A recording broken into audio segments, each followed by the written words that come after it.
Big Gamer out here. How are you guys doing today? I'm super. Thanks for asking. So the Nintendo Switch is upon us, and I thought I would reply to my earlier video where I said to you guys I really think that anyone that's big into gaming should be going out and getting a Nintendo Switch.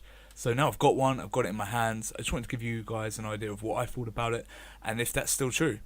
So I picked up the Nintendo Switch, and to be honest, it's a lot like the reviews have been saying. The build quality is just as everyone described it. It does have a decent amount of weight. Everything does seem to be built really well. I was surprised at the size of the unit. It's a lot smaller than I originally thought, and it is much more portable than I originally thought. And I've been trying out the different modes, the tabletop mode, the portable mode, and the mode on your TV. I've actually put some gameplay together here, guys. I actually chose King of Fighters 98 as the gameplay for today's video, as I thought not a lot of other videos would actually be using this game, and it'll give you an idea of how good the emulation is. And I think this is actually quite an interesting game, as if you are taking it with you, it is quite nice to be able to play it in tabletop mode. It does make really good use of the new Pro Controller. So on the Pro Controller, it is quite pricey, but I did myself pick one up because I actually think this is the best Pro Controller that Nintendo has released. I prefer it to the one that was out on the Wii and the one that was out on the Wii U. And actually I think this is one of the best controllers that Nintendo's put out in a long time. In fact, thinking back to the GameCube controller, it's quite a close shout between these two controllers.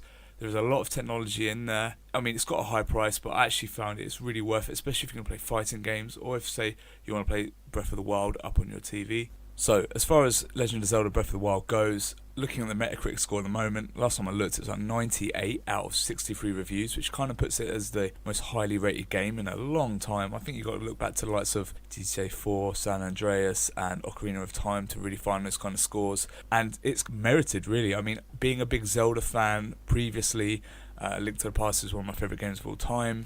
I was a little bit burned out by the formula. I didn't finish Twilight Princess or Skyward Sword, basically because they have really long tutorials and the formula did get kind of grind on me after a few dungeons. But having gone into Breath of the Wild, it's so different. It feels like a mix between the Darksiders games, which if you're a Nintendo fan you can get on Wii U at the moment, and something like a Skyrim or a Dark Souls, in that it's very loot driven. It is extremely open. It allows you to tackle things in kind of whichever order you desire, and the gameplay loop is super satisfying, and I'm having a real blast with this game at the moment.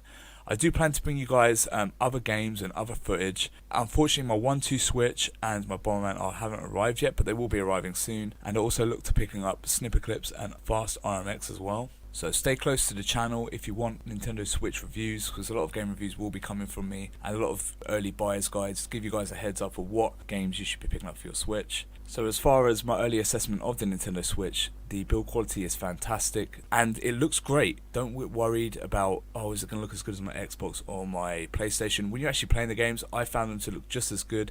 900p on your TV does look very nice, especially with the art direction of something like Zelda. And also 720p on the handheld is eye-bleedingly crisp when you're actually playing things like Zelda. And the overall convenience of the Nintendo Switch, its adaptability, its flexibility, its portability, really make it a must-buy for any gamer, especially one that really finds it hard to find time to play the games that they want to play. So guys, for me, it's a buy. I bought it, obviously. I think you guys should do the same.